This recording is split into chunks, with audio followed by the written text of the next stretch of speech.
সে আমার প্রেম, আমার প্রথম প্রেম, আমার একতরফা প্রেম। ভালোবাসি শুভ্রবতী, ভালোবাসি অথৈ পাখি। শানার হাতটা থেমে গেল, চোখ দিয়ে গড়িয়ে পড়ল অশ্রু। নিজের প্রিয় মানুষটার মুখে অন্য কারোর নাম কিভাবে সইবে সে? কিভাবে? সকাল গড়িয়ে দুপুর হলো, নীল একবারও দেখা পেল না নিতুর। সে জানে মেয়েটা লজ্জায় সামনে আসছে না, তাই বলে এতক্ষণ দূরে দূরে থাকবে। এবার চোখে দেখাও দেখতে দিবে না। একটা চুমুতেই এই অবস্থা। বিয়ের পর কি করবে এই মেয়ে? লজ্জায় হয়তো রুম থেকে বেরই হবে না। অবশ্য বের না হলেই তার নিজেরই লাভ। দরজায় খিল এঁটে সে নিজেও বসে থাকবে নিতুর সাথে। এতে লোকে বউ পাগল বলেই পড়ুক, কথাটা ভেবে ঠোঁট এলিয়ে হাসলো নীল। এতক্ষণ লুকিয়ে নীলকে দেখছিল নিতু। নীলের এমন দুষ্টুমি হাসিতে আরো লজ্জায় লাল হলো সে। জোরে একটা শ্বাস ফেলে সামনের দিকে হাতটা ধরল সে। কিছুটা যেতেই অন্যায় টান পড়ল তার। পিছনে ঘুরে তাকাতে দেখে নীল ওনার এক অংশ হাতে পেঁচিয়ে তার দিকে এগিয়ে আসছে, যা দেখে প্রাণ লজ্জায় যা যায় নিতু। সে কাঁপা কাঁপা হাতে অন্যায় টান দিল, তাও ছাড়া পেল না তার বেচারি ওড়নাটা। নীল কাছে সে দাঁড়ালো, নিতুর কানের কাছে ফিস ফিস করে পড়ল, এত লজ্জা পেও না রূপাঞ্জনা। তোমার এই লজ্জা মাখা রূপের আগুনে পুড়ে আমার বেহাল দশা। এভাবে পালিয়ে বেরিয়েও না আর। এত বিরহ সয় না আমার। আমার চোখের সামনে থাকবে সব সময়, হ্যাঁ? তা না হলে কিন্তু তোমার সতীন আসবে। কথাটা বলেই হাঁ করে হেসে ওঠে নীল। প্রথমে লজ্জা পেলেও নীলের শেষের কথাই ভয়ে বুক কেঁপে উঠল নিতুর। চোখে অশ্রু জমে তার। সেই অশ্রু ভরা চোখে চাইল নীলের পানে। কানে ভেসে আসা গলায় ঢোক গিলে পড়ল, এমন কথা বলবেন না প্লিজ। আপনার চোখে অন্য নারীর প্রতি মুগ্ধতা আমি সইতে পারবো না, মরেই যাব। আপনার ভাগ কাউকে দেওয়ার আগে যেন মৃত্যু হয় আমার। নীল এবার বিচলিত হলো, বুকে অদ্ভুত যন্ত্রণা অনুভব হলো। মেয়েটার চোখে পানি দেখে দুহাতে আঁকলে ধরল নিতুর গাল, বলল, জান, আই এম সরি। আমি তো মজা করছিলাম। আমার রূপাঞ্জনাতেই মত্ত আমি। তোমাতে মত্ত হয়েই কাটাতে চাই সারা জীবন, সত্যি বলছি। তারপর আলতো করে ঠোঁট ডুবালো নিতুর কপালে। অপরদিকে বিরক্ত চোখে তাকিয়েছে আরহান আর শাকিরা। দুজনের মাথাতেই চলছে একটা কথা, এর কি রোমাঞ্চ করার আর জায়গা পায় না? সবসময় কেন তাদেরই চোখের সামনেই? আরহান পড়েছে আরেক চিন্তায়। এসব দেখে তার গাদিটা যদি পেকে যায়, সর্বনাশ। তখন কান্নাকার প্রেমে পড়বে আল্লাহ জানে। না, এমন রিস্ক নিতে পারবে না। রাগি মুখে সামনের দিকে এগিয়ে যেতে বলতে নিল কিছু, তার আগেই শাকিরা দুহাতে চেপে ধরল আরহানের মুখ, টেনে নিয়ে গেল রুমের ভেতর, ঠাস করে লাগিয়ে দিল দরজা।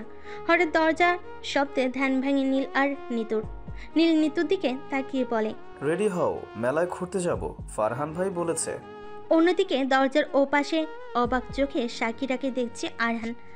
তারপর হঠাৎই মুখটাতে লাজুক লাজুক করে বলল, শাকিরা, ইউ নটি গার্ল, আমাকে বন্ধ করে এনেছো কেন আমাকে? ইস, আমার লজ্জা লাগছে। কথাটা বলেই মুখ দুহাতে ঢাকলো আরহান, যেন সত্যি সত্যি লজ্জা পেয়েছে। আরহানের এমন অদ্ভুত হাবভাব থেকে খিলখিল করে হেসে উঠল শাকিরা। মুখ থেকে হাত ছড়িয়ে শাকিরার দিকে তাকালো আরহান। পরক্ষণে চোখে মুখে মুগ্ধতা ছড়ালো। তার আপনা আপনি হাতটা চলে গেল মুখের পা পাশে। তা দেখে ভুরু কুচকে হাসি বন্ধ করে শাকিরা জিজ্ঞেস করলো, কি হয়েছে? এমন বুকে হাত দিয়ে দাঁড়িয়ে আছেন কেন? তোর পেতনি মার্কা হাসি দেখে ভয়ে একটুর জন্য হার্ট অ্যাটাক থেকে বেঁচে গেলাম আমি। অপমানে মুখ থমথমে হলো শাকিরার। দুম করে কিল পোষালো, বলল, এই পেতনি আপনার কাঁধে ঝুলে থাকবে সারা জীবন, মাইন্ড ইট। তারপর ঠাস করে দরজা খুলে বেরিয়ে গেল। আনন্দ ব্যথিত মুখেই হাসলো, বুকে হাত চাপড়ে পড়ল। আমি তো এটাই চাই, তুই সারা জীবন শুধু আমার কাঁধে ঝুলে থাক, আমার হয়ে থাক। উফ, কি খায় গাধিটা! নিজের ভবিষ্যৎ বাচ্চাদের বাবাকে কেউ মারে, গাধি একটা।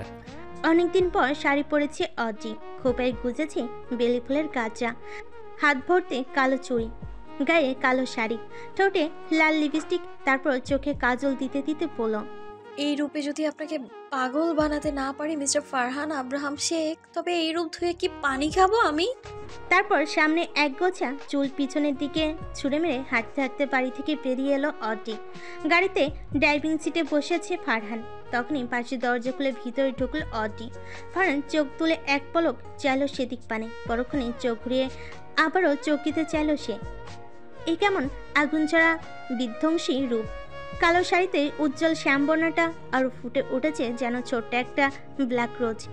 কাজল কালো হরিণীর মতো টানা টানা চোখগুলোতে যেন প্রেম মিশে আছে। মুহূর্তে আব্রাহামের ইচ্ছে হলো সেই চোখের সমুদ্রে বিলীন হতে। চুলের বেলি ফুলের সুবাস তাকে মাতাল করছে, অনুভূতিতে মাথা ভনভন করছে। একটু ছুঁয়ে দিতে সেই আশায় হাত বাড়ালো আব্রাহাম। আলতো হাতে গাল ছিল অড্রি। তখনই গাড়ির দরজা খোলার আওয়াজে হুঁশ ফিরে আব্রাহামের। নীল আর নিতুকে গাড়িতে ঢুকতে দেখে সে খালি গলায় বিষম খায়, আর অড্রি সে তো মিটিমিটি হাসছে। মনে মনে বলল, রূপের আগুনের ছ্যাঁকা লেগেছে, বিষম তো খাবেনি মিস্টার ফারহান আব্রাহাম শেখ, আমার ওয়ান অ্যান্ড অনলি ক্রাশ। আগে আগে দেখো হোতা হ্যায় ক্যা। অন্যদিকে নিতু আর নীল একবার সামনে দুজনকে দেখে আরেকবার নিজেদের দেখে হঠাৎ কি হলো তার ঠিক বুঝতে পারলো না। ফারহান কোনো মতে কাশি থামিয়ে অসহায় মুখে গাড়ি ড্রাইভ করতে শুরু করলো। অর্ণব একটু আগে চলে এসেছে মেলায়। তার মূলত কাপলদের মধ্যে হাড্ডি হয়ে বসে থাকতে বিরক্ত লাগছিল, তাই একা একাই চলে এসেছে। কিছুক্ষণ ঘোরাঘুরির পর হঠাৎ একটা মেয়ের দিকে তার নজর পড়লো। মেয়েটাকে খুব চেনা চেনা লাগছে, আর একটু সামনে এগুতেই মুখটা চিনতে পারলো অর্ণব। তখনই দেখলো একটা ছেলে এসে হাঁটু গেড়ে বসে মেয়েটাকেই বলল, ভালোবাসি। মুখটা রাগে লাল হলো অর্ণবের, রাগী কণ্ঠে হুঙ্কার ছাড়লো, অবন্তিকা। হঠাৎ অর্ণবের ডাক শুনে পিছু ফিরে অবিশ্বাস্য চোখে তাকলো অবন্তিকা। অর্ণবকে দেখে চোখে পানি এলো তার, যেন কতদিন পর দেখলো সেই মানুষটাকে, প্রায় 2 দিন। এটা কি কম সময়? তার কাছে তো 2 বছরের সমান। আর আটকাতে পারল না অবন্তিকা নিজেকে। দৌড়ে গিয়ে ঝাঁপিয়ে পড়লো অর্ণবের বুকে, 2 হাতে শক্ত করে জড়িয়ে ধরে টুকরে কেঁদে উঠল। অর্ণব তাল সামলাতে না পেরে হঠাৎ 2 কদম পিছিয়ে গেল। পরক্ষণে 2 হাতে আঁকড়ে ধরল হৃদয় স্পর্শীকে। তার উষ্ণ মরুভূমির মতো হৃদয়ে এতদিন পর এক ফোঁটা বৃষ্টি পানি পড়েছে যেন। চোখ বন্ধ করে অনুভব করলো ছোট্ট পাখিটাকে। হঠাৎ মনে পড়ল কিছুক্ষণ আগের ঘটনা। 2 হাতে বুক থেকে অবন্তিকার মাথা উঠিয়ে পড়ল। হুশ, কাঁদো না পাখি, কি হয়েছে বলো আমায়, আছি তো আমি, কাঁদো না। অশ্রুভরা চোখ তুলে তাকালো অবন্তিকা। অর্ণবের দিকে মনে মনে ভাবলো কি বলবে সে। আপনাকে দেখে আবেগ সামলাতে না পেরে এভাবে কাঁদছি খুশিতে। এই কথাটা কি আদৌ বলা সম্ভব? না। সময় গড়িয়ে বিকাল 4:30টাই বেজেছে। সূর্য হেলে পড়েছে পশ্চিম আকাশের বুকে। চারপাশ শত শত লোকের সমাগম, শুধু মানুষ আর মানুষ। এত মানুষের মাঝেও ফারহানের দৃষ্টি এক রমণীতে আটকে। শ্যামাগিনীর অঙ্গ বেয়ে যেন রূপের বৃষ্টি ঝরছে আজ। ফারহান তো ভয়ে আছে, তার প্রাণ প্রিয়সীতে যদি আবারও কারোর নজর পড়ে, সে নজর সে উপড়ে তুলবে, শেষ করে দিবে একদম। এই শ্যামাবতী রমণী শুধু ফারহানের, তার ঠাঁই হবে শুধু ফারহান আব্রাহাম শেখের বুকে, আর কোথাও না, কখনো না। যদি পারতো তাহলে তার প্রাণ প্রেয়সীকে বুকের ভিতর লুকিয়ে রাখতো। আফসোস, তা তো সম্ভব না। হঠাৎই তার হৃদয় কুঁচকে গেল, রাগে চোখ লাল হলো। চল শক্ত করে এগিয়ে গেল অড্রির দিকে। হঠাৎ ফারহানকে সামনে দেখে ভুরু নাচিয়ে অড্রি ইশারায় জিজ্ঞেস করলো, কি হয়েছে? ফারহান রাগী চোখে তাকালো, হাত বাড়িয়ে আঁচলের কিছু অংশ নিচের দিকে নামিয়ে কোমরের দৃশ্যমান অংশটুকু ঢেকে দিল। তারপর অড্রির নরম কোমল ছোট্ট হাতটা নিজের হাতে নিল, আঙ্গুলে আঙ্গুল ডুবিয়ে সামনের দিকে হাঁটতে লাগলো। অড্রি ভ্যাবলার মতো তাকিয়ে আছে আর জিজ্ঞেস করছে, কি হয়েছে স্যার? কোথায় নিয়ে যাচ্ছেন আমায়? ফারহান হাঁটতে হাঁটতে ধমকে উঠল, বিক্রি করে দেব তোমাকে, মাথা মোটা। তা শুনে অড্রির মুখ ভার হলো অভিমানে।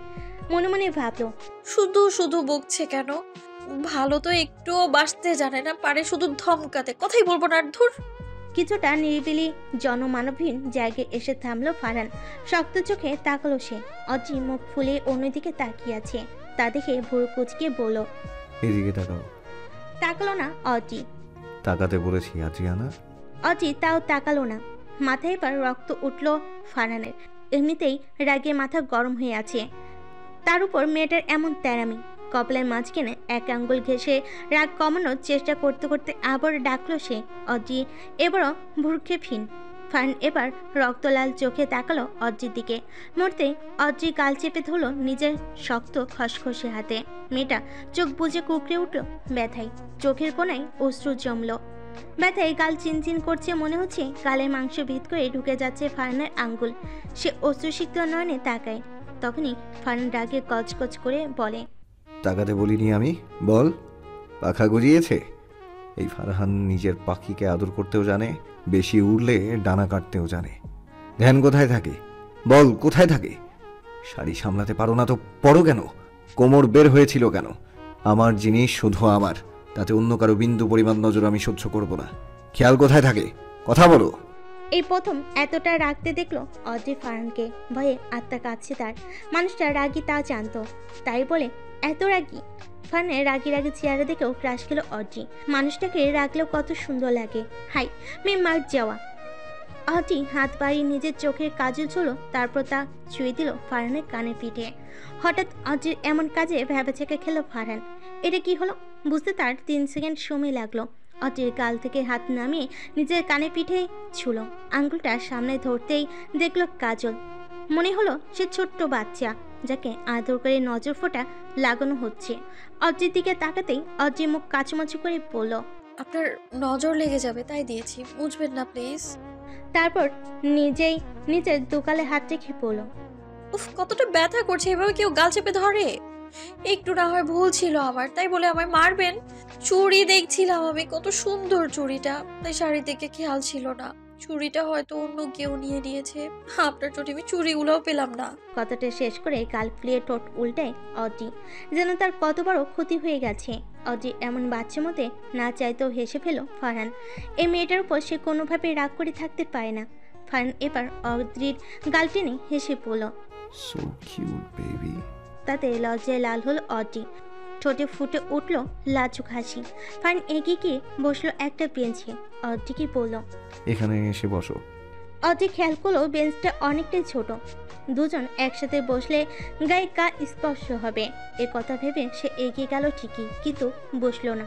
দাঁড়ালো ফারহানের পাশে। ফারহান হুট করে হাত টেনে বসিয়ে দিল অড্রিকে, তবে হাতটা আর ছাড়লো না সে। কিছুক্ষণ বসে রইল দুইজন। ফারহান উদাস চোখে আকাশের দিকে তাকে হঠাৎ করেই পড়ল, কিভাবে পারলে ভুলে যেতে? এতটা স্বার্থপর কিভাবে হলে অদ্রি? এমন কথায় চমকালো ভরকালো অড্রি। মাথায় চিন্তা আসলো, তবে কি ফারহানের অস্তিত্ব তার জীবনে ছিল? কেমন ছিল সেটা? হয়তো খুব কাছে কিছু, তবে কি যে সবটুকু সে নিজের স্মৃতি থেকে হারিয়েছে। সেখানে ফারহানের স্মৃতি ছিল। তা না হলে এত জলদি তো একটা মানুষের প্রতি এমন গভীর অনুভূতি আসবে না। অড্রি অবাক চোখে তাকিয়ে জিজ্ঞেস করলো, কি ভুলে গেছি আমি আব্রাহাম স্যার? আপনার সাথে কি আমার কোনো সম্পর্ক ছিল? ফারহান হঠাৎ হাত ছেড়ে উঠে গেল, কিছুটা সামনের দিকে এগিয়ে গিয়ে বলল, নিজের মনকে জিজ্ঞেস করো, উত্তর সে নিজেই দেবে। সময় হোক সব জানবে তুমি। আর কলেজের বাইরে আমি তোমার স্যার নই, তাই স্যার বলে ডাকবে না। তাহলে কি ডাকবো, ভাইয়া বলে? কথাটা জিজ্ঞেস করলো সে মনে মনে ভয় পেল।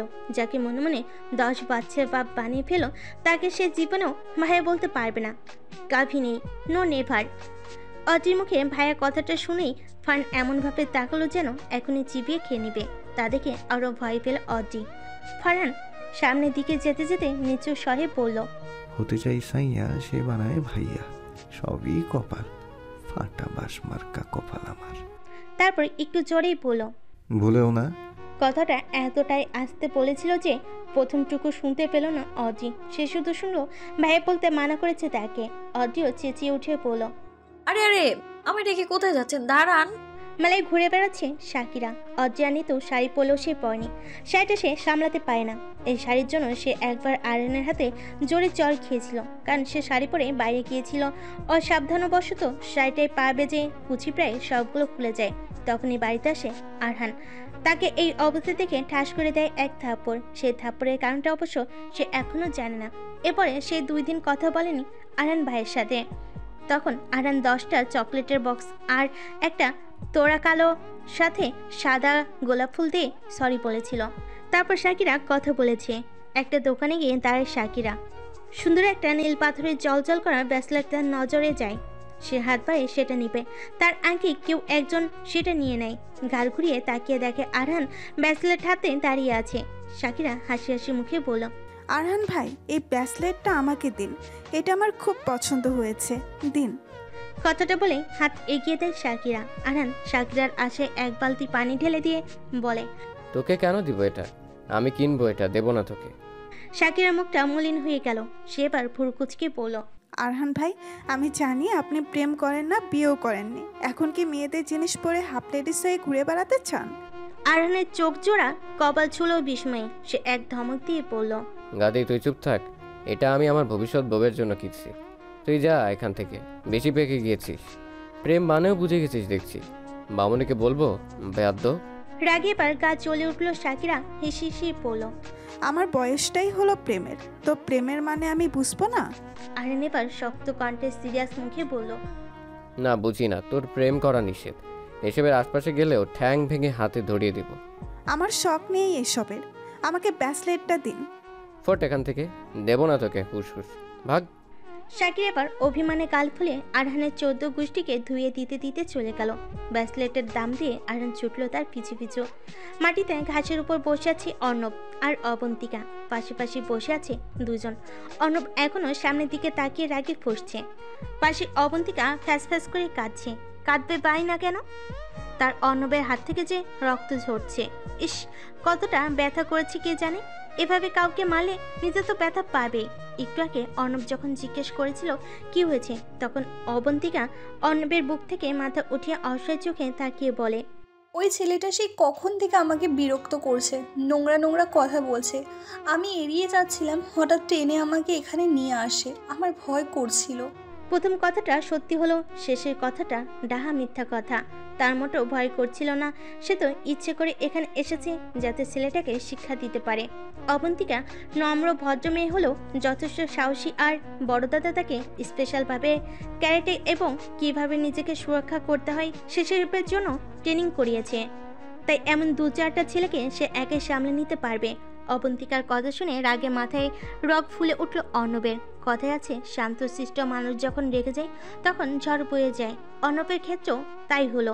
মারতে মারতে ছেলেটাকে আধমারা করে ফেলেছে। ছাড়া পেয়ে ছেলেটা কোনো মতে জান নিয়ে পালিয়েছে। মারতে গিয়ে অর্ণবের হাত কিছুটা ছিলে গিয়ে রক্ত ঝরছে। তা দেখি অবন্তিকা কাঁদতে কাঁদতে বেহুশ প্রায়। অর্ণব এবার অবন্তিকার দিকে চাইল, রাগী কণ্ঠে বলল, একা কেন এসেছো মেলায়? জানো না এখানে কেমন টাইপের ছেলে থাকতে পারে? Tell me. অবন্তিকার এমন ধমকে ভয়ে কেঁপে উঠল অবন্তিকা, কাঁপা কাঁপা কণ্ঠে বলল, দাভাই বাড়িতে ছিল না, তাই আমি একাই বেরিয়েছি। সরি, আর এমন হবে না। কথাটা বলে অভিমানী চোখে চাইল সে। অর্ণব তা দেখে দীর্ঘশ্বাস চাইল। মেয়েটাকে এভাবে ধমকাতে চায়নি সে, তবে রাগটা যে মাথায় চেপে ধরেছে। ইচ্ছে করছে ওই বাস্টারটাকে কেটে টুকরো টুকরো করে নদীতে ভাসিয়ে দিতে। তার অবন্তিকা তার ছোট্ট পাখিকে নিয়ে বাজে কথা বলেছে, এটা কি সে সইতে পারে? অর্ণব এবার হাত বাড়িয়ে অবন্তিকার গাল ছুঁল, বৃদ্ধা আঙ্গুলি দিয়ে মুছিয়ে দিল চোখের অশ্রু। হালকা হেসে বলল, আর কখনো একা বের হবে না। যদি কিছু হয়ে যায় ভয় পাই আমি। কিসের ভয়? আমার হৃদয়স্পর্শীকে হারানোর ভয়। লাজে লজ্জাবতী লতার ন্যায় নুয়ে পড়ে অবন্তিকা, ঠোঁট নাড়িয়ে বিড়বিড় করে বলে, ওহে পৃথিবী, শুনছো তুমি? সে আমাকে হারানোর ভয় পায়। এর থেকে সুখের কোনো বাক্য হতে পারে কি এই দুনিয়ায়? বিশ্বাস করো, আমার সুখে মরে যেতে মন চাইছে। যে মানুষটার জন্য আমি এত অশ্রু ঝরিয়েছি, আজ সেই মানুষটাও আমাকে চায়, হারানোর ভয় পায়। এখানে কি তোমার দাদু বাড়ি? অবন্তিকা মাথা নাড়িয়ে হ্যাঁ বলতেই অর্ণব আবারও বলে, আমিও এই গ্রামে এই বিয়ের দাওয়াতে এসেছি। এই বিয়েটা আরো 4 দিন পর। গ্রামটা ঘুরতে আসার জন্যই এত জলদি এসেছি আমরা। এই গ্রামের প্রতিটা জায়গা আমি চিনি। আপনি ঘুরবেন আমার সাথে? অর্ণব যেন হাতের কাছে চাঁদ পেল সেই মুহূর্তে। এখনই এই কথাটাই বলতে চেয়েছিল, তা অবন্তিকাকে বুঝতে না দিয়ে বলল, তুমি যখন চাইছো তাহলে যাব। তারপর ওখানেই বসে রইল দুইজন। একসময় অবন্তিকা একটু সাহস জুগিয়ে মাথা রাখলো অর্ণবের কাঁধে। অর্ণব কিছু বলল না, ঠোঁট কামড়ে হাসলো শুধু। এক হাতে জড়িয়ে ধরলো ছোট্ট পাখিটাকে। তারপর দুজনে একসাথে সূর্যাস্ত উপভোগ করলো। রুদ্র দাঁড়িয়ে আছে বেলকুনিতে, তার হাতে 1 কাপ কফি। গম্ভীর মুখে তাকিয়ে আছে আকাশপানে। কিছুক্ষণ পর দীর্ঘশ্বাস ফেলে সে বলে, কেন এমনটা করেছিলে শুভ্রপতি? কেন আমাকে মেনে নিলে না? তাহলে তো আজ তুমি আমি একসাথে থাকতাম। আমার খুব কষ্ট হয় তোমাকে ছাড়া। তুমি কেন আমাকে ভালোবাসলে না? আমি খুব শান্তি পাই এটা ভেবে যে তোমাকে অন্য কেউ আর নিতে পারবে না, তোমার হাসির কারণ হবে। তুমি আমার হলে না, তাতে আমার বড্ড কষ্ট। তবে তুমি যে তোমার ওই প্রেমিকের হতে পারলে না, তাতেই শান্তি পাই। জানো, সানা আমাকে কী সব ঔষধ দেয়, তাতে আমার রাগটা আর আগের মতো হয় না। মেয়েটা আমার খুব যত্ন নেয়, আমার কষ্টটা বোঝে। ওর জায়গায় তুমি থাকলেও তো পারতে। কেন সেদিন আমার হাতটা ছাড়লে? কেন বেছে নিলে মৃত্যুকে? কেন অদ্রি পাখি, কেন? কথাগুলো বলতে বলতে চোখ থেকে গড়িয়ে পানি পড়ল রুদ্রর। পরক্ষণেই আবার হো হো করে হেসে উঠল সে। পর্দার আড়ালে এসব দেখে চোখ ভিজে যায় সানার। কি করে পারবে সে এই মানুষটাকে সুস্থ করতে? সে তো নিজে সুস্থ হতে চায় না। একটা বছর যদি ঠিকমতো ট্রিটমেন্ট চালানো যেত তাহলে পুরোপুরি সুস্থ হতো তার রুদ্র ভাই। তবে মানুষটা যে ঠিকমতো ওষুধটাই খায় না। কিছুক্ষণ পর রুদ্র রুমে এসে সানাকে দেখে বলল, আমি বাংলাদেশ যাব, তুইও সাথে যাবি, প্লেনের টিকিট বুকিং কর। রুদ্রের এন কথায় বুক ধক করে উঠল সানার। বাংলাদেশে কেন যাবে রুদ্র? আপনার কি নতুন কোনো ঝড় আসতে চলেছে? কি হবে সামনে? গোধূলির রক্তিম সন্ধ্যা পড়িয়েছে অনেকক্ষণ। চারিদিকে আধারে ছেয়ে গেছে। আকাশে হাজার তারার মেলা, তবে চাঁদের দেখাটা মিলছে না। তবে কি আজ অমাবস্যা? হয়তোবা। আকাশের মতো নিতর মনেও আধার নেমেছে। রাত নামলে মেলার আয়োজন আরো জমে বেশি। চারপাশে হাজার হাজার মানুষ, কত কত সুন্দর রমণী। এত সুন্দরীদের মাঝে নিজের প্রিয় মানুষটাকে নিয়ে ঘুরতে একটু ইচ্ছে করছে না নিতুর। কারণটাও আছে। ঘুরে ফিরে অনেক মেয়ে তাকাচ্ছে নীলের দিকে। নীল অনেকটা সুস্বাস্থ্যের অধিকারী। লম্বা বলিষ্ঠ দেহ দেখলে আন্দাজ করা কঠিন যে এই ছেলে সবে মাত্র ইন্টার সেকেন্ড ইয়ারে পড়ে। তার উপর রংটাও হয়েছে ফর্সা। নিতু মনে মনে গাল দেয় নীলকে। কে বলেছে এত সুন্দর হতে? নিতু তো নীলের চোখের মাই। ঠোঁটে তো একটা প্রেমময় ফোন আলাপে মন হারিয়ে খুন হয়েছে। নীলের এত সুদর্শন কেন হতে হবে? এখন তার হয়েছে যত জ্বালা। নিজের ব্যক্তিগত পুরুষের উপর অন্য নারীর চোখের নজরটাও যে কাটার মতো বিচ্ছে নিতুর গায়ে। সে কাটার আঘাত কি দেখতে পাচ্ছে নীল? দেখলে হয়তো আফসোসে মরে যেত। কেন সে সুদর্শন হলো? নীল কিছুক্ষণ যাবৎ খেয়াল করেছে তার রূপাঞ্জনার মনটা খারাপ, মুখটা ভার করে আছে। প্রেমিকার এহেন করুণ অবয় কি প্রেমিকের পরাণে সহে? না, সইল না। চিন্তায় বিষক্রিয়ার মতো যন্ত্রণা হলো নীলের হৃদয়ে। নীল ভাবছে মেয়েটা হয়তো অত্যাধিক কোলাহলে গরমে নেতিয়ে পড়ছে। তাই সে নিতুর হাত টেনে ধরে মেলার জায়গা থেকে বের হয়ে অনেকটা নিরিবিলি মাঠের কাছে এসে বসলো। তারপর দুহাতে আগলে নিল রূপাঞ্জনার নরম তুলতুলে গাল দুটোকে। সেই স্পর্শে অভিমানী চোখ তুলে তাকায় নিতু। নিতুর এমন অভিমানী দৃষ্টিতে অবাক হলো নীল। পরক্ষণে হারালো পিয়সীর চোখের গহীন সমুদ্রে। যেন তলিয়ে যাচ্ছে সে সমুদ্রের তলদেশে। এই হরিণীর চোখ দুটোকে দুনিয়ার সবচেয়ে সুন্দরতম আর সর্বনাশিনী চোখ বলে আখ্যায়িত করতে ইচ্ছে হয় নীলের। প্রায় বছর দুয়েক আগে এই হরিণীর চোখ দুটোতে তাকিয়েই তো হঠাৎ মনে হয়েছিল সে তার জীবনের সবচেয়ে বড় সর্বনাশটা বুঝি সেদিনই হয়েছিল। এখন এই মেয়েটাকে ছাড়া একটা মুহূর্ত তার ভালো লাগে না। নীল এবার দূরত্ব কমালো, ডুব দিতে চাইল রূপঞ্জনার অধরে। তবে তার আগে নিতু নিজের ঠোঁটে হাত রেখে রাগী চোখে তাকায়। বুড়ুচোরা কুচকে যায় নীলের। মনে আসে একটা ভাবনা। এমন মুহূর্তে তো মেয়েটা লজ্জে কেঁপে ওঠে। আজ এমন অগ্নি দৃষ্টিতে তাকাচ্ছি কেন?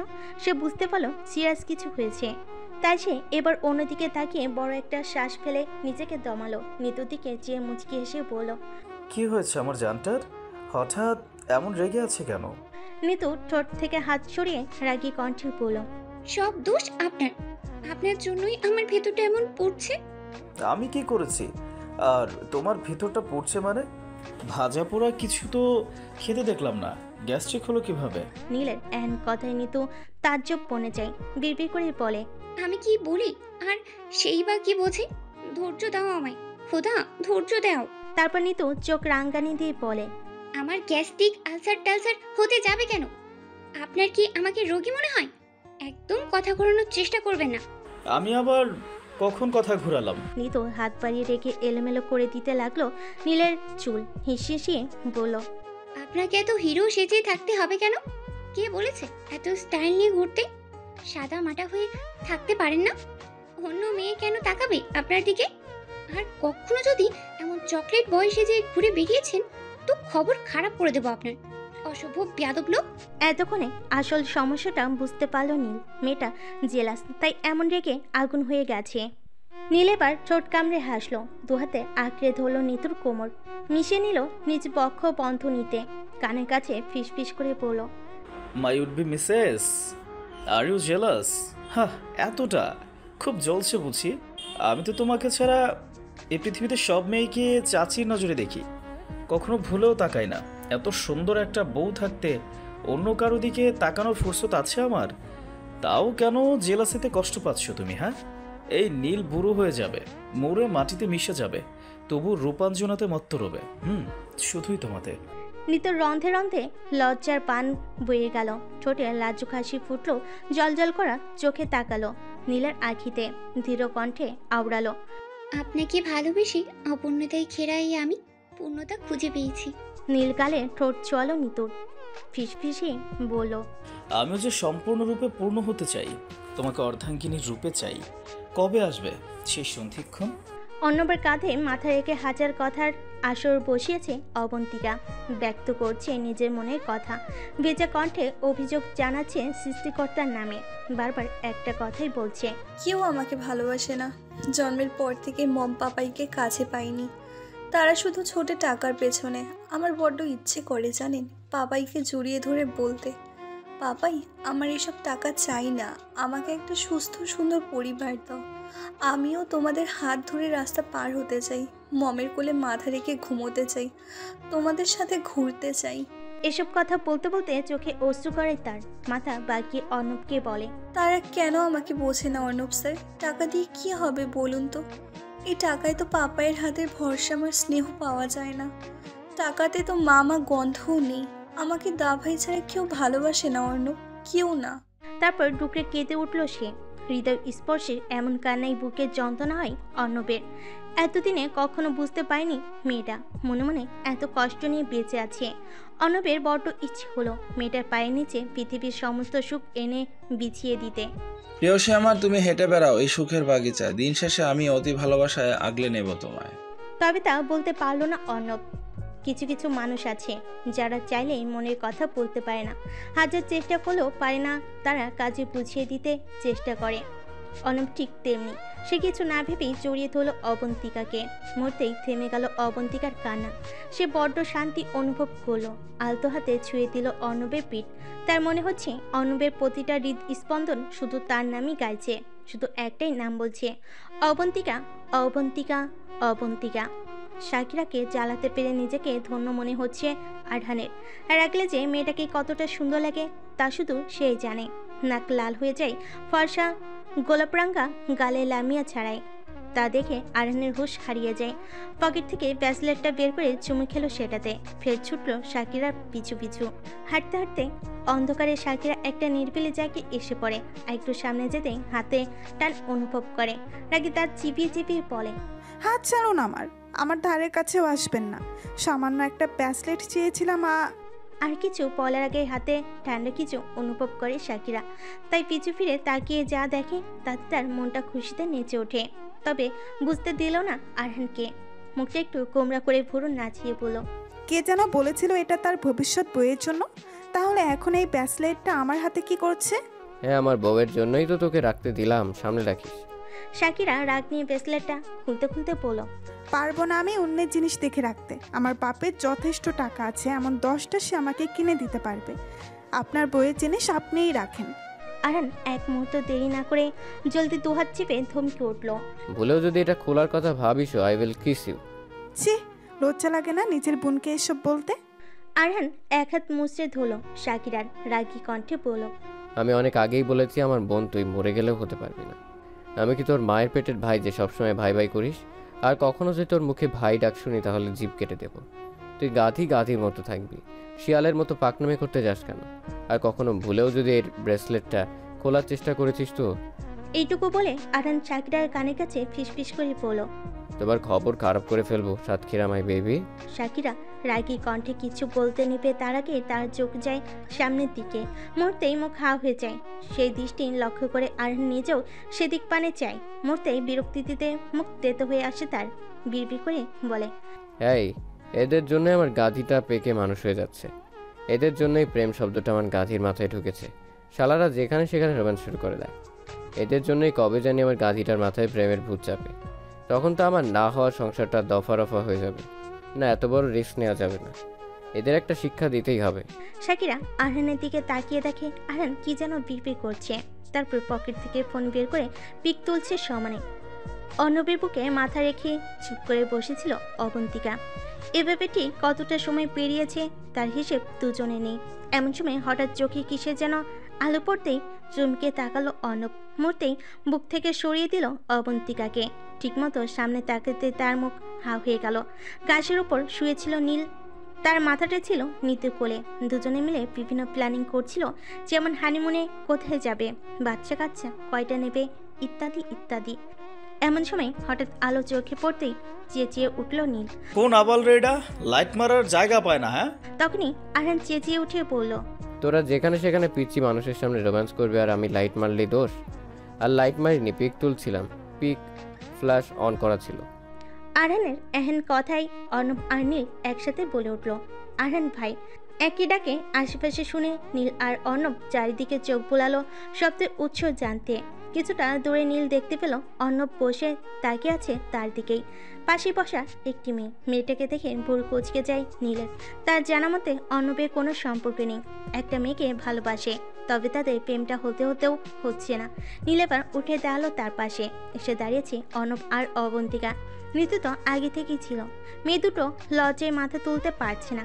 এমন সময় আরহান আবারও বলল, তোদের রোম্যান্সের জ্বালায় গাধিটাকে বাড়িতে নিয়েও শান্তিতে থাকতে পারি না, এখন আবার এখানেও শান্তি দিচ্ছিস না? ঋতু কথাটাও বুঝতে না পেরে বলল, আমাদের জ্বালায় বাড়িতে শান্তি পান মানে? কি করেছি আমি? কি করনি বলো? রুম থেকে বের হতে গেলে রুমের সামনে রোমান্টিক মুভির সিন চলতে দেখা যায়, রাতের বেলায় ছাদে গেলে তোমাদের। আর কিছু বলতে পারলো না আরহান। তারা কি নীল মুখ চেপে ধরলো আরহানের। সে জানে এখনই বোমা ব্লাস্ট হতো। তার এই ভাইটা বড্ড ইউনিক, হাই লেভেলের ঠোঁট কাটা মানুষ, কিন্তু মুখে কিছু বাঁধে না তার। নীল চায় না তার রূপান যেন এভাবে লজ্জা পাক। অন্যদিকে অর্ণব কথাটা বুঝতে পেরে বিষম খেয়েছে, খুক খুক করে কেসে চলেছে। তখনই সেখানে উপস্থিত হয় ফারহান। তার পিছনে ছুটতে ছুটতে আসে অজি। ফারহানকে থামতে দেখে কোমরে হাত দিয়ে রাগী কণ্ঠে বলে, এই আপনি আস্তে হাঁটতে পারেন না? সবাই কি আপনার মতো এত জোরে জোরে হাঁটতে পারে নাকি? আপনার নামে কেস করা উচিত। আপনাকে তো আর কিছু বলার আগেই সামনে চোখ যায় আমার। সবাই কেমন হা করে তাকিয়ে আছে আমার দিকে। তখনই খেয়াল হয় একটু আগে আব্রাহামকে ছেড়েছি। সাথে সাথে দাঁতে জিভ কেটে বিড় করে বললাম, আজ তুই তো শেষ রে অদ্রি, শেষ। কে বাঁচাবে তোকে আজ? ভয়ে ভয়ে পাশে তাকাতেই দেখি আব্রাহাম আমার দিকে চল শক্ত করে তাকিয়ে আছে। করবো কি করবো না ভাবতে ভাবতে আমার চোখ পড়ে নীলের হাত খামচে ধরে দাঁড়িয়ে থাকা অবন্তিকার দিকে। এগিয়ে যাই অবন্তিকার সামনে, দাঁড়িয়ে অর্ণবের দিকে তাকিয়ে বললাম, মেয়েটাকে? অর্ণব মেকি হেসে বলে, ও অবন্তিকা। সাথে সাথে নীল, নিতু আর আমি একসাথে চেঁচিয়ে বলে উঠি, ওহো অবন্তিকা। বন্ধুদের এমন রিয়াকশনে লাজুক হেসে মাথা চুলকায় অর্ণব। ফিরে তাকায় অবন্তিকার দিকে। মেয়েটা লজ্জায় কেমন নুয়ে যাচ্ছে। তখনই ফারহান বলে, মিস অবন্তিকা, তোমাকে দেখে তো ভালো মেয়ে মনে হচ্ছে। তুমি এদের মতো বাদরদের সাথে কি করছো? খুব জলদি তোমাকে পাগল বানিয়ে ছাড়বে। আহারে বেচারি। হঠাৎ করে এমন বিস্ফোরণে সকলে অবাক হয়ে তাকায় অর্ণবের দিকে। তাকায় অবন্তিকা, তারপর ঠিক করে হেসে ওঠে। অর্ণব আমতা আমতা করে বলে, ভাইয়া এটা কিন্তু ঠিক হচ্ছে না। বান্ধবী কিন্তু দেব না আপনাকে। দিতে হবে না, আমার জিনিস আমি বুঝে নিতে জানি। ফারহানের কথায় ভেবাচাকা খেলো সবাই। তারপর হেসে উঠলো সকলে, আমি বাদে। আমি তো লজ্জায় লাল হয়ে যাচ্ছি। আর ঘন্টাখানেক আড্ডা দিয়ে মেলা থেকে বের হলাম সবাই। আমি হাসতে হাসতে রাস্তায় নেমে এসেছি। তখনই ফারহান আদ্রিয়ানা বলে চেঁচিয়ে উঠলো, একটারে আমায় মিশিয়ে নিল নিজের সাথে। আমি যেখানে দাঁড়িয়েছিলাম সেখান থেকেই মুহূর্তের মধ্যে দ্রুত গতিতে ছুটে গেল একটা ট্রাক। এমন ঘটনায় আতঙ্কে কেঁপে উঠলো সবাই। আমার শরীর থেকে থেকে কেঁপে উঠছে। একটুর জন্য কি হতো তা ভাবতেও গায়ে কাঁটা দিয়ে উঠলো আমার। মুহূর্তেই ভয়ে সবকিছু ঝাপসা দেখতে পেলাম। আমি জ্ঞান হারিয়ে ঢলে পড়লাম আব্রাহামের বুকে। আব্রাহাম অদ্রিকে আগলে নিয়ে তীক্ষ্ণ দৃষ্টিতে তাকালো ট্রাকটার দিকে। নিমিষে মুখস্থ করলো ট্রাকের নাম্বার। তারপর কোলে তুলে নিয়ে গাড়ি থেকে বসালো ফারহান। বিলাসবহুল একটা রুম, প্রতিটা আসবাবপত্রে মিশে আছে আভিজাত্যের ছোঁয়া। সেই রুমটায় বড্ড এলোমেলো আজ। রুমের প্রতিটা জিনিস ভেঙে ছড়িয়ে ছিটিয়ে আছে। বিধ্বস্ত এই রুমের দরজা। জানেমান, এখন আর কোনো উপায় নেই। তোমার আব্রাহাম এইখানে আসতেই পারবে না। No chance. এই মুহূর্তে আমি তোমাকে বিয়ে করব। লাল রঙা লেহেঙ্গা পরা মেয়েটি অশ্রু চোখে চাইল, তারপর ঠোঁট বাঁকিয়ে হেসে বলল, মিস্টার রুদ্র চৌধুরী, শুনে রাখুন, আমি এই প্রাণ থাকতে আব্রাহাম ছাড়া আর কারো হব না। আপনাকে কবুল বলা তো আমার মৃত্যুর সমতুল্য হবে আমার জন্য। কথাটা বলে আঁচলের আড়াল থেকে কানটা বের করে নিজের বুকের বাম পাশে ঠেকায় মেয়েটি। মুহূর্তে শব্দ হয় বুলেটের, মাটিতে লুটিয়ে পড়ে, মাথাটা বাড়ি খায় শক্ত একটা লোহার ফুলদানিতে। বুক আর মাথা থেকে রক্ত বের হচ্ছে অবিরাম। হিতাহিত জ্ঞান শুনো রুদ্র ছুটে যায় মেয়েটির দিকে, ছুটে যায় তাকে। মেয়েটি কাঁপা কাঁপা গলায় বলে, না, ছুবেন না আমায়। আমি আমি আমার আব্রাহামের স্পর্শ নিয়ে মরতে চাই, দূরে থাকুন। তখনই সেখানে উপস্থিত হয় কেউ। একজন ইঞ্জেকশন পুশ করে রুদ্রর ঘাড়ে। রুদ্র ঝাপসা চোখে দেখে সে লোকটি নিয়ে চলে যাচ্ছে তার শুভ্রবতীকে। স্বপ্নে এতটুকু দেখতেই ঘুম ভেঙে যায় রুদ্রর। পুরো শরীর ঘেমে একাকার। সেই 1.5 বছর আগের স্মৃতি সে পুনরায় দেখল স্বপ্নে। রুদ্র উদাসীন চোখে প্লেনের জানালা দিয়ে বাইরে তাকায়, বিপি করে বলে, আর কিছুটা সময় বাকি ছিল বিয়ে। তুমি যদি সেদিন আমায় বেছে নিতে, কত সুন্দর একটা সংসার হতো আমাদের, কতটা সুখী হতাম আমরা দুজন। কিন্তু তুমি বড্ড বোকা অদ্রি পাখি, বড্ড বোকা। তাই মৃত্যুকে বেছে নিলে, আমার কথা একটাবার ভাবলে না। কতটা স্বার্থপর তুমি। ভালোবাসি অদ্রি পাখি, ভালোবাসি শুভ্রবতী। কথাগুলো বলতে বলতে চোখ পেয়ে জল গড়িয়ে পড়ছে রুদ্রর। তখনই হঠাৎ কালে স্পর্শ পায় রুদ্র। সে জানে এটা সানা ছাড়া আর কেউ না। মেয়েটা তাকে বড্ড বেশি বোঝে, কতটা আগলে আগলে রাখে শুধু। সে কি বড় ভাই হিসেবে? আর কিছু ভাবল না রুদ্র, মাথা এলিয়ে দিল সানার কাঁধে। এতটুকুতেই এক আকার সুখ এসে ভর করলো সানার মনে। সে ভাবে, রুদ্রভাই ধীরে ধীরে এভাবেই একদিন আমাকে ভালোবাসবে। সেদিনটা যতই দেরিতে হোক আমি অপেক্ষা করব, দরকার পড়লে আজীবন অপেক্ষা করব। আমার বিশ্বাস রুদ্রভাই একদিন ঠিকই আমার হবে। নয়তো কি অদৃশ্য সেদিন মৃত্যুকে বেছে নিত? না, কখনোই না। রুদ্র যদি সানা না হতো তাহলে অদ্রি সেদিন রুদ্রকে বেছে নিত। সত্যিকারের ভালোবাসা কখনো হারে না। তাই তো অদ্রি নিজের ভালোবাসার জন্য প্রাণটাই দিল। আর আমি সামান্য অপেক্ষাটুকু করতে পারবো না? তা কি হয়? অদ্রির মাথাটা বুকে নিয়ে অনবরত কাঁপা কাঁপা গলায় ডেকে চলেছে ফারহান। ফারহানের নিজেকে বড্ড বেশি অসহায় লাগছে। অদ্রির জ্ঞান ফিরছে না। কেন সেই চিন্তায় ফারহানের অবস্থা করুন। তার হাত অনবরত কাঁপছে, গলা শুকিয়ে কাঠ হয়ে গেছে ভয়ে। অসহনীয় যন্ত্রণা হচ্ছে হৃদয়ে। তার চোখের সামনে ভেসে উঠছে 1.5 বছর আগের অদ্রির রক্তাক্ত শরীর। সেদিন কত ডেকেছিল ফারহান, সাড়া দেয়নি অদ্রি। ছেড়ে গিয়েছিল তাকে, ভুলে গেল নিজের আব্রাহামকে। এতগুলো দিন ধুকে ধুকে মরেছে ফারহান। মেয়েটাকে একটু মন ভরে দেখতে পায়নি, কথা বলতে পায়নি। আর অদ্রিকে আবারও অবচেতন অবস্থা দেখে তার মনে ভয় হানা দিচ্ছে। কখন যে নিজের অজান্তে চোখের কোণ ভিজে অশ্রু গড়িয়ে পড়ল বুঝতেই পারল না ফারহান। কিছুক্ষণ পর চোখ পিট পিট করে তাকালাম আমি। চোখের সামনে খুব কাছেই আবিষ্কার করলাম আব্রাহাম স্যারের মুখ। দেখে মনে হচ্ছে কোনো কিছু নিয়ে ভয় পেয়েছেন। চোখটা কেমন লাল হয়ে আছে, সবসময় পরিপাটি থাকা সিল্কি চুলগুলো এলোমেলো হয়ে কপালে পড়ে আছে। নাকটা কেমন লাল হয়ে আছে, দেখে মনে হচ্ছে কেঁদেছে উনি। কেন কেঁদেছেন উনি? আমার জন্য? আমাকে হারানোর ভয়ে কি তার হৃদয় কাঁপে? ধুর, কি সব ভাবছি আমি। উনি তো আমায় ভালোই বাসে না। আমার ভাবনার মাঝে ফারহান আমাকে নিজের সাথে জড়িয়ে ধরে বললেন, জ্ঞান ফিরেছে তোমার? কত ভয় পেয়ে গিয়েছিলাম আমি। এখন কেমন লাগছে? ঠিক আছো তুমি? ফারহানের এমন পাগলামোতে অবাক হলাম আমি। এই পাগলামোর কারণটা কি? আমার কেন যেন বারবার মনে হচ্ছে অনেক আগে থেকেই উনি আমায় চেনেন। আমাদের মাঝে কিছু তো ছিল যেটা উনি আমায় বলতে চাইছেন না। একটু পর উনি আমায় সিটে বসিয়ে দিয়ে বললেন, নাও একটু পানি খাও, ভয় পেও না, আমি আছি তো। কথাটা বলেই অমায়িক হাসলেন উনি। সেই হাসিতে আমি আবারও আমার মনটা হারালাম, ধ্যান হারালাম। হঠাৎ আব্রাহাম আমার চোখের সামনে তুড়ি বাজালো। আমি দ্রুত চোখের পলক ফেলে ওনার দিকে তাকালাম। উনি এক হাতে চুল ঠিক করতে করতে বললেন, মিস আদ্রিয়ানা, আমাকে কি খুব সুন্দর লাগছে? আমি জানি আমি অনেক সুদর্শন, তাই বলে আপনি আমার বউয়ের হক মারবেন? এটা কি ঠিক? ওনার এমন কথায় রাগ উঠলো আমার। সবসময় বউ বউ করেন, যেন 10টা বিয়ে করে বসে আছে, যত সব ঢং। রাগে আঙুল তাক করে বললাম, দেখুন। দেখাও। বিয়ের আগে এসব দেখা দেখি ঠিক না নটিকা। আমি ভ্রু কুঁচকে বললাম, আপনি ভুল ভাবছেন। দেখুন, আমি মোটেও ওইসব কিছু মিন করিনি। ফারহান আমার দিকে একটু ঝুঁকে বললেন, আমি দেখতে চাই না। বাই দ্য ওয়ে, অন্য ছাড়া অনেক কিছুই দেখিয়েছো, আর কিছু দেখলে আমার পাপ হবে, পাপ। ওনার এহেন কথায় চোখ বড় বড় করে নিজের দিকে তাকালাম। ঝড়ের গতিতে কোল থেকে ওনাটা কখন পড়েছে বুঝতেই পারলাম না। ছি ছি, আমি এভাবে এতক্ষণ ওনার সামনে ছিলাম। ধুর, উনি কি আমায় বাজে মেয়ে ভাবছেন? আমি কাতর চোখে তাকালাম ওনার দিকে। মিটমিট করে বললাম, আমায় খারাপ মেয়ে ভাববেন। আমি আসলে আমার খেয়াল ছিল না। কথাগুলো বলতে বলতে কান্নায় গলা আটকে আসছে আমার। ফারহান আরেকটু ঝুঁকে আমার মাথায় ঠাস করে একটা কান্না মেরে বললেন, বেশি ভাবছো তুমি, মাথা মোটা একটা। আমি বুঝতে পেরেছি তোমার খেয়াল ছিল না। অবশ্য আমাকে দেখলে অনেক মেয়েরই অনেক কিছু খেয়াল থাকে না। ওনার কথায় আমি প্রথমে শান্ত হলাম, পরে আবার অশান্ত। আসলেই তো, মানুষটা কতটা সুন্দর, ওনার পেছনে কত মেয়ে ঘুরে বেড়ায়, উনি কেন ভালোবাসবেন আমায়? আমি আর কিছুই বললাম না, মন খারাপ করে তাকিয়ে রইলাম আকাশের দিকে। রাত কটা বাজে কে জানে।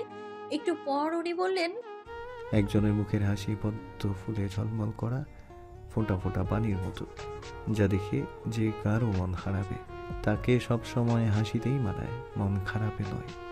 ওনার কথাগুলো শুনে অজান্তেই ঠোঁটে হাসি ফুটলো আমার। এরপর দুজনেই চুপচাপ ছিলাম। গাড়ি এসে থামে বাড়ির সামনে। আমি গাড়ি থেকে নামতেই মামুনি দৌড়ে এসে জড়িয়ে ধরে আমার, কপালে চুমু খেয়ে বলে, আজি মা আমার, ঠিক আছিস তুই? কোথাও লাগেনি তো? কত করে বলি একটু দেখে শুনে চলবি, কিন্তু কে শোনে কার কথা? যত জ্বালা হয়েছে আমার। কথাগুলো বলেই শাড়ির আঁচলে মুখ ঢেকে কেঁদে ফেললো মামুনি। আমি মাঝে মাঝে অবাক হয়ে ভাবি, পরের মেয়ের প্রতিও কিভাবে কারো এতটা মায়া মমতা জাগে, যে কেউ দেখলে বলবে আমি তার নিজের মেয়ে। সত্যি বলতে আমার আর শাকিরার মধ্যে এই বাড়িতে কখনোই ভেদাভেদ হয়নি। আমি মামুনিকে জড়িয়ে ধরে বললাম, ওরে আমার সোনা মামুনিটা, কেঁদো না তো এত। আমি ফিট আছি, আর তোমাকে 10টা নাতিপতি উপহার না দিয়ে এই অদ্রি মরবে না, বুঝলা? আমার এমন কথায় মামুনি হেসে উঠলো। তখনই পেছন থেকে আব্রাহাম স্যার আসতে শুরু করলো। আমি বুঝলাম আমারও ভুল জায়গায় ভুল কথা বলে ফেলেছি। ফারহান কোনো মতে কাছে থামিয়ে বলল, আমি ভেতরে যাচ্ছি, তোমরা আসো। তারপর ফারহান যেতে যেতে বিড়বিড় করে বলল, এই মেয়ে কবে জানি আমার হার্ট অ্যাটাক করিয়ে ফেলে। 10টা বাচ্চা আমি কিভাবে সামলাবো? ভাবতে ভাবতেই ফারহান কল্পনা করলো 2টা বাচ্চা তার দু কাঁধে ঝুলছে। একটাকে সে হাতে নিয়ে ফিডার খাওয়াচ্ছে, আরেকটা তার ঘাড়ে বসে বসে চুল টেনে টেনে ছিঁড়ে বাতাসে উড়াচ্ছে, আর দুটো তার 2 পা জড়িয়ে দাঁড়িয়ে দাঁড়িয়ে চকলেট খাচ্ছে। একটা তার কোমর ধরে দাঁড়িয়ে আছে, আরও 2জন রুমের এদিক ওদিক ঘুরে বেড়াচ্ছে, সব কিছু এলোমেলো করছে। এসব ভেবে ভয়ে চোখ বড় বড় হয়ে গেল তার। দ্রুত মাথা ঝাঁকিয়ে বলল, হারান, বেশি ভাবিস না, এমন কিছুই হবে না। All is well, all is well. অবন্তিকার বাসার সামনে আসে অর্ণব আর অবন্তিকা। দুজনেই কেমন আমতা আমতা করছে। অবন্তিকার যেতে ইচ্ছে করছে না, আর অর্ণব মনে মনে অবন্তিকাকে যেতে দিতে চাইছে না, কিন্তু মুখ ফুটে কেউই কিছু বলতে পারছে না। কিছুক্ষণ পর অবন্তিকা বলল, তো আমি চাই। অর্ণব ব্যস্ত ছিল অবন্তিকাকে দেখতে, তখনই এমন কথায় চমকে উঠে বলে, কি বললে? অবন্তিকা তা দেখে হাসলো খানিকটা। সেই হাসিতে ফাঁসলো অর্ণবের মনটা। তার বড্ড বলতে ইচ্ছে করছে, মেয়ে তুমি সর্বনাশিনী, হাসতে হাসতে আমায় খুন করবে তুমি। তবে সে তা পারল না বলতে। অবন্তিকা আবার বলল, বাসায় যাই। থাকুন আর একটু। নিজের কথাতেই নিজে লজ্জা পেল অর্ণব। তা দেখে কিছুটা জোরে হাসলো অবন্তিকা। হাত বাড়িয়ে গুছিয়ে দিল অর্ণবের অগোছালো চুলগুলো। তারপর বলল, কালকে আমার সারাটা দিন শুধু আপনার, এখন যেতে হবে, দাভাই চিন্তা করবে। অর্ণব মাথা চুলকে হাসলো। ভাবলো মেয়েটা সবকিছু বুঝে যায় কিভাবে, মুখে বলল, আচ্ছা চলো। দুজনে একসাথে বের হলো গাড়ি থেকে। তারপর হাঁটতে হাঁটতে গেটের সামনে গিয়ে থামলো অবন্তিকা। ঘাড় ঘুরিয়ে পিছনে ফিরে পড়ল। সাবধানে যাবেন, আসি বলে হাঁটা ধরলো গেটের ভিতরে। অর্ণব দৌড়ে গিয়ে হাত টেনে ধরলো অবন্তিকার। অবন্তিকার হৃদয়টা কেঁপে উঠল, শ্বাস বন্ধ হয়ে আসছে। অর্ণব হাত টেনে ঘোরালো অবন্তিকাকে, তারপর মিনমিন করে বলল, তোমার ফোন নাম্বারটা দাও। অর্ণবের এমন কথায় অবন্তিকার লাজুক লাজুক অনুভূতিগুলো জানালা দিয়ে পালালো। প্রায় 3 বছর ধরে অর্ণব তাকে পড়াচ্ছে, অথচ তার কাছে এখনো নাম্বার নেই। কথাটা ভেবেই বোকার মতো তাকালো সে অর্ণবের দিকে। অবন্তিকার এমন চাহনিতে অর্ণব বলল, নাম্বার নেই কারণ আগে কখনো ফোনে কথা বলার প্রয়োজন হয়নি, তবে এবার থেকে মনে হচ্ছে নাম্বারটার প্রয়োজন আছে, দাও। অবন্তিকা লাজুক কণ্ঠে নাম্বার দিল। অর্ণব বলল, আসি, কাল দেখা হচ্ছে। তখনই অবন্তিকা করে বসে এক অভাবনীয় কাজ। ফট করে চুমু খায় অর্ণবের গালে, তারপর তাকে আর পাইকে এক দৌড়ে চলে গেল বাড়িতে। আর এদিকে বেচার অর্ণব এত বড় একটা শখ ঠিক হজম করতেও পারছে না, তার বুকে ধরপড় করছে। কিছুক্ষণ পর এক হাত বাম গালে ছোঁয়, তারপর সেই হাতের ঠোঁট ছুঁয়ে হেসে বেরিয়েছে গেট থেকে। তার বড্ড শান্তি লাগছে আজ। হৃদয় স্পর্শী প্রথম দেওয়া একটুখানি স্পর্শ, এর থেকে সুখের আর কিছু হয় না। হয় না। মাঝরাতে ঘুমিয়ে আছে পুরো কৃষ্ণচূড়া গ্রাম। এমন সময় হঠাৎ মনে হলো কারোর ঠোঁট বারবার আমার গলে ডুবে যাচ্ছে। হঠাৎ করে কামড়ের কারণে তিক্ত ব্যথা অনুভব হতে চোখ মেলে তাকাই আমি, তবে কাউকে দেখতে পাই না। আমার বারবার মনে হচ্ছে এটা আব্রাহাম, কারণ একমাত্র ওনার ছোঁয়াতে আমার গা খিনখিন করে না, বরং সুখময় অনুভূতি হয়। তারপর চোখ যায় পাশে, সেখানে একটা বক্স রাখা। আমার জানা মতে এ ঘরে এমন কোনো বক্স ছিল না কখনো। তারপর বক্সটাতে হাত বাড়িয়ে খুলে ফেললাম। ভিতরে যা দেখতে পেলাম তাতে আমার চোখ বড় বড় হয়ে এলো বিস্ময়ে। নীরব নিস্তব্ধ রজনী, কোলাহলপূর্ণ গ্রামটা যেন ঘুমিয়ে পড়েছে। রাতের প্রায় শেষ ভাগ। দূরে কৃষ্ণচূড়া গাছের মগডালে যে পাখিটারই ডিম থেকে ছানা বেরিয়েছে 2-3 দিন আগে, সেই পাখিটাও নিজের ছানাগুলোকে পরম আদরে আগলে রেখে ঘুমিয়ে আছে এই গভীর রাতে। ঘন্টা 2 পরে হয়তো তার ডাক শোনা যাবে। কৃষ্ণচূড়া গ্রামটা কিছুটা আধুনিকতার ছোঁয়া পেয়েছে, তাই গ্রামটাই বিদ্যুৎ সংযোগ রয়েছে। গ্রামের 2 পাশে মূলত 2টি কারেন্টের লাইন রয়েছে। শেখ বাড়িটা পড়েছে গ্রামের মাঝ বরাবর। ফারহানের দাদা শাখাওয়াত শেখ শখের বসে এই মস্ত বড় শেখ বাড়ির দুদিকে 2 লাইনের কারেন্ট লাগিয়েছে। ফলে এক পাশে কারেন্ট চলে গেলে অন্ধকার ডুবে যায়, আর এক পাশে আলোকিত থাকে। আবার মাঝে মাঝে 2 পাশই একসাথে অন্ধকার হয়ে যায়। এই মাঝরাতে হঠাৎ কারেন্ট চলে যাওয়ায় অতিষ্ঠ হয়ে বিছানা ছেড়ে উঠল শাকিরা। গলায় ওড়না পেঁচিয়ে চুল খোপা করতে করতে চলে গেল বারান্দায়। এসিতে বড় হওয়া শাকিরা গরমটা একটুও সহ্য হয় না। গ্রামে এসি না থাকলেও প্রাকৃতিক বাতাস আছে, যা এসি থেকে ঢের সুন্দর এবং প্রশান্তিময়। খোলা বাতাসে মন ভরে উঠল শাকিরার। এতক্ষণে গরমটা ছুটল।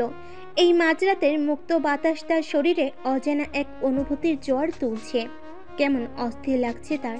হঠাৎ চোখ গেল পাশের বারান্দায়, সেখানে লাইট জ্বলছে। এটা দেখে তার গা জ্বলে উঠল। বিড়বিড় করে পড়ল, মিস্টার আরহান শেখ, আমি গরমে ঘুমাতে পারছি না, আর আপনি আরামে নাকে সর্ষের তেল দিয়ে ঘুমাবেন? তা কি হয়? না, শাকিরা যতদিন বেঁচে আছে ততদিন তো কোনোভাবেই সম্ভব নয়। তারপর একটা পাকা হাসি দিয়ে লাফিয়ে চলে গেল পাশের বারান্দায়। চুপি চুপি পায়ে চলে এলো আরহানের রুমে। এলোমেলো বিছানায় শুধু একটা 3/4 প্যান্ট পরে শুয়ে আছে আরহান। বুকের অংশটুকু উন্মুক্ত, ফর্সা বুকে লোমগুলোতে যেন আফিম লেগে আছে। তা দেখি কেমন একটা অচেনা মাতাল করা অনুভূতি হলো শাকিরার হৃদয়ে। চোখে যেন ঘোর লেগেছে, হুঁশ হারিয়েছে নিজের। শাকিরা মৃদু পায়ে এগিয়ে গেল, বসলো আরহানের মাথার কাছটায়। আরহান অনেকটা ফারহানের মতোই দেখতে। দুজন একসাথে দাঁড়ালে যে কেউ নিঃসন্দেহে বলে দিবে এরা দুজন ভাই হয়। আরহানের জামরঙ্গা ঠোঁটে চোখ পড়তে শুকনো ঢোক গেল শাকিরা। তার গলা শুকিয়ে আসছে, মনে হচ্ছে ঘরে অক্সিজেন কমে গেছে, তাই তার শ্বাস নিতে কষ্ট হচ্ছে। নিজের অজান্তে শাকিরা ঝুঁকে এলো আরহানের অনেকটা কাছে, ঠোঁটে ঠোঁট ছুঁয়ে দিল আলতো করে। শাকিরা কি করছে সেদিকে তার খেয়াল নেই। নিজের ঠোঁটে নরম কিছুর স্পর্শ পেয়ে আরহান ঘুমের ঘরে আলতো করে জড়িয়ে ধরল শাকিরার লতানো কোমর। সেই স্পর্শে হুঁশ ফিরল শাকিরার। সে ছিটকে সরে এলো খানিকটা দূরে। আরহান ঘুমের মধ্যে আবারও পাশ ফিরে আরামে ঘুমিয়ে যায়। বেচারা বুঝতে পারল না সে যা স্বপ্ন ভাবছে তাই বাস্তব। যদি বুঝতো তাহলে হয়তোবা অবাকে বিস্ময়ে জ্ঞান হারাতো বেচারা। কারণ তার মতে তার গাধি ফিডার খাওয়া নিষ্পাপ শিশু, যে এখনো কিছুই বোঝে না। অপরদিকে নিজের মুখ 2 হাতে চেপে চোখ বন্ধ করে মৃদু মৃদু কাঁপছে শাকিরা। তার মনে হচ্ছে সে এখনই মরে যাবে। একটু আগে সে এটা কি করলো, কেন করলো কিছুই বুঝতে পারছে না। তখন তার এটা করতে ইচ্ছে হলো, তাই সে করে বসেছে। কিছুক্ষণ পর পিটপিট করে তাকালো আরহানের দিকে। সাথে সাথেই লজ্জায় লাল হলো বদন, ঠোঁটে ফুটলো লাজুক হাসি। এই লজ্জার কারণটাও সে ধরতে পারলো না।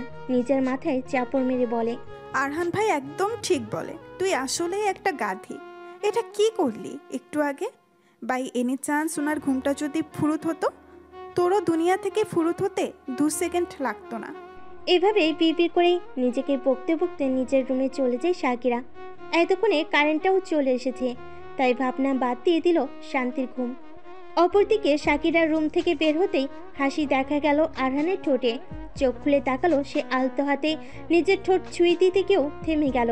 হাত দিলে তার প্রেয়সীর স্পর্শ মুছে যাবে। এটা কি আরহানের মনটা সইবে? সইবে না। পরক্ষণে জোরে হেসে উঠল সে, দু হাতে জড়িয়ে ধরলো কোলবালিশটা, ঠোঁট নাড়িয়ে বিড়বিড় করে বলল, গাঁধি রে, বুকে তো আগুন লাগিয়ে দিলি, আরও 1 বছর অপেক্ষা করতে হবে। এখন তুই যে এমন আগুন ধরালে আমি ঘুমাবো কি করে বল? উফ, ঠোঁটে কি মধু নিয়ে ঘুরিস? নিজের অবুঝ মনের অনুভূতি নিজেই বুঝিস না গাঁধি একটা। আমি অবাক চোখে তাকিয়ে আছি বক্সটার দিকে। মাঝারি সাইজের বক্সটাতে রং বেরঙের বিভিন্ন ধরনের কাচের চুড়ি। চুড়িগুলো দেখতেও অনেক সুন্দর। দেখেই আমার ঠোঁটে হাসি ফুটলো। কিন্তু কে না কে দিয়েছে, এটা কি পড়া ঠিক হবে? তখনই নজর পড়ে বক্সের ভেতর ছোট্ট একটা কাগজে। আমি সেটা হাতে নিয়ে দেখলাম, প্রিয় শ্যামাঙ্গিনী, তোমার ঠোঁটের এক ঝলক হাসিতে সুখ লুকিয়ে থাকে। সেই হাসি কারো বুকে সুখের বৃষ্টি হয়ে ঝরে। আমার জন্য এক মুঠো চুড়ি খুঁইয়ে মন খারাপ হয়েছিল তোমার। ডজন ডজন দিয়ে গেলাম, দেখো তো পছন্দ হয় কিনা। ঠোঁটের কোণে হাসি বাসা বাঁধে কিনা। ইতি আপনার ক্রাশ। ছোট্ট এই চিরকুটের ক্ষুদ্র ক্ষুদ্র লেখায় হৃদয়ে সুখের জোয়ার বইছে আমার। এত সুখ কি কখন আমার ভেতরে ছিল? সেই মানুষটা বুঝি আমায় অনুভব করে? তবে কি এমন সমস্যা আছে যে বলে না? পরক্ষণেই নিচের দিকে ক্রাশ লেখাটা দেখে চোখ বড় বড় হয়ে গেল আমার। সুখময় অনুভূতিটা জানালা দিয়ে উড়াল দিল, দৌড় দিল। এটা উনি কিভাবে জানলেন? হায় হায়, গেল রে গেল, মান ইজ্জত সব গেল। জানবে না কেন? যেভাবে হা করে তাকিয়ে থাকি, যে কেউ দেখলেই বুঝবে। উনি তো আর ছোট্ট খোকা নন। ছি, মানুষ মানে লীলা হয়ে গেল। ধ্যান। অপরদিকে নিজের বিছানায় শুয়েছে ফারহান। চোখ বন্ধ করে মনে করছে পুরনো স্মৃতিগুলো, যে স্মৃতিতে খুব কাছে ছিল তার হৃদয়ের রানী। কতবার ছুঁয়েছে প্রিয়তমার নরম কোমল তুলতুলে অধর। সেই দিনগুলো কত সুন্দর ছিল। আজ কত ভাবতে হয় তাকে একটুখানি ছুতে, অথচ একসময় নির্দ্বিধায় ছুঁয়েছে কতবার। বিরহের তাপে বুকটা জ্বলে উঠল ফারহানের। বুক চিরে বেরিয়ে এলো দীর্ঘশ্বাস। অস্পষ্ট স্বরে পড়ল, জলদি সুস্থ হও যান, বুকের কাছটায় মিশিয়ে রাখতে ইচ্ছে করছে খুব, আর যে অপেক্ষা সয় না। ফোন কানে নিয়ে গাল ফুলে বসে আছে নীল। তার যে বড্ড তৃষ্ণা পেয়েছে নিজের রূপাঞ্জনাকে দেখার। মেয়েটা কেন বোঝে না তার হৃদয়ের ব্যথা? এত নিষ্ঠুর কেন এই লজ্জাবতী? কত সহজে মানা করে দিল, একটুও বুঝলো না তার প্রেমিকের বিরহ যন্ত্রণা। অপরদিকে ফোন কানে নিয়ে এটা সেটা বলছে নিতু, বারবার বোঝানোর চেষ্টা করছে এত রাতে সে দেখা করবে না। এখন দেখা করলে নীলের মাথায় ছোঁয়াছুঁয়ির ভূত চাপবে, তা নিয়ে একটুও সন্দেহ নেই নিতুর। নিতু এবার অধৈর্য হয়ে বলল, এত রাগ করছেন কেন? বুঝছেন না ভরা বাড়ি। এখন আরহান ভাইয়ের বাবা মা বোন সবাই চলে এসেছে। এমন অবস্থায় আমাদের দুজনকে এত রাতে একসাথে কেউ দেখে ফেললে কি হবে জানেন? কি হবে? ধরে বেঁধে বিয়ে দিয়ে দেবে। আমাদের এখনো বিয়ের বয়স হয়েছে। নীল হো হো করে হেসে উঠল, হাসতে হাসতে বলল, তাহলে তো ভালোই। আমাকে আর কষ্ট করে 4 বছর অপেক্ষা করতে হবে না, আর আমার বাপের টাকাও বাঁচলো, সাথে সময়ও বাঁচলো। প্রথমে বিয়ে, তারপর ডিরেক্ট বাসর। নীলের এহেন কথাই তাজ্জব বনে গেল নিতু। স্তব্ধ হয়ে শুনল নীলের হাসি, তারপর লজ্জায় লুকানোর চেষ্টার কণ্ঠে রাগ মিশিয়ে বলল, পাগল হয়ে গেছেন আপনি? আমার রূপাঞ্জনার পাগল প্রেমিক আমি। রাতে কিছু খাননি? ক্ষুধা পেয়েছে তাই এমন আবল তাবল বলছেন? ইদানিং শুধু খিদে পায়, তবে যাই খাই পানসে পানসে লাগে, একটু খেতে ইচ্ছে করে না। ও মা, কেন? কি হলো আপনার? সেদিন যে মিষ্টি খাওয়ালে তুমি, বারবার শুধু সেটা খেতে ইচ্ছে করে, আর অন্য কিছু পানসে লাগে। নীলের কথাটা বুঝতে না পেরে নিতু বলে, আমি কবে মিষ্টি খাওয়ালাম আপনাকে? নীল খানিকটা জ্বরে হাসে, পরপরই চুমু খাই ফোনের স্ক্রিনে নিচু স্বরে বলে, মনে নেই সেদিন ছাদে ঠোঁটে ঠোঁট মিষ্টি মুখ? কথাটি শেষ হওয়ার সাথে সাথে ফোনটা কাটার শব্দ হলো। কলটা কেটে গেছে। তা দেখে একটু অবাক হলো না নীল। সে তো জানতই এমনটা হবে। হাসতে হাসতে শুয়ে পড়ল বালিশে। ঘুম নেমে আসলো তার চোখের পাতায়। কিছুক্ষণেই ঘুমে তলিয়ে গেল সে। অপরদিকে নিতু লজ্জায় বালিশে মুখ গুজে আওড়ায়, অসভ্য, বেহায়া, অভদ্রলোক। ভোর 5টা। পূর্ব আকাশে ললিমা ছড়িয়ে ছিটিয়ে আছে। ভোরের পাখিরা মিষ্টি সুরে গান গাইছে। পুরোটা শহর এখনো নীরব। হযরত শাহজালাল আন্তর্জাতিক বিমানবন্দরের বাইরে দাঁড়িয়ে আছে রুদ্র, তার পাশেই সানা। চোখ বন্ধ করে শ্বাস টানল রুদ্র। এই দেশে বাতাসে যেন তার শুভ্রবতীর ঘ্রাণ লেগে আছে। অবশ্য সে জানে না তার শুভ্রবতীর ঘ্রাণটা কেমন। কখনো যে ছুঁয়েও দেখেনি সে মেয়েটাকে। তাও কেন এত ভালোবাসা সে বোঝে না, বুঝতে চায়ও না। 1.5 বছর পর আবারও বাংলাদেশের মাটিতে পা রেখেছে রুদ্র। চোখ বন্ধ করে বাতাসটা অনুভব করতেই বিড়বিড় করে বলল রুদ্র, সেবার যখন এই দেশ ছেড়ে গেলাম সেই দিনটা ছিল জীবনের সবচেয়ে নিকৃষ্টতম দিন। তোমাকে হারানোর দিন। তোমার রক্তহীন ফ্যাকাশে মুখটা আজও আমার চোখে ভাসে। সেই মুখ দেখে এই দেশে আর টিকতে পারলাম না। তোমার মৃত্যুতে রঙহীন হলো আমার রঙিন দুনিয়া। আবারও যদি তোমাকে পাওয়ার সুযোগ পেতাম, জীবন দিয়ে হলেও তোমাকে আমার করতাম। ভালোবাসায় তোমাকে পোষ মানাতাম অত্রি পাখি। বিড়বিড় করে কথাগুলো বললেও সানা স্পষ্ট শুনতে পেল তা। বুকে এক আকাশ দুঃখ নিয়ে মনে মনে বলল, আপনার এই রঙহীন দুনিয়াটা একবার শুধু আমায় দিন, কথা দিচ্ছি রঙে রঙে রাঙিয়ে দিব আপনাকে, বড় মাদুরে ভালোবেসে। কিছুক্ষণ পর একটা গাড়ি এসে থামলো রুদ্রদের সামনে। তারা মূলত এখন হোটেলে যাবে। সকালে মানুষের কোলাহলে ঘুম ভাঙলো আমার। এতদিন নীরব থাকা বাড়িটাতে হঠাৎ এত কোলাহলে ভরে ওঠা একটু অবাকই হলাম আমি। ফ্রেশ হয়ে গিয়ে দাঁড়ালাম আয়নার সামনে। আব্রাহামের দেয়া চুড়িগুলোর মধ্যে 2 মুঠো নীল চুড়ি পরে নিলাম। তারপর নিচে নামতেই রান্নাঘর থেকে বের হলাম অনিমা বেগম। তিনি আরহানের মা। বিয়েটা অনিমা বেগমের বোনের মেয়ে, সেখানেই দাওয়াত পড়েছে তাদের। তিনি বিয়ের শপিং করতে ঢাকায় গিয়েছিলেন মেয়েকে নিয়ে। তিনি এগিয়ে এলেন আমার দিকে, আলতো করে জড়িয়ে ধরলেন, বললেন,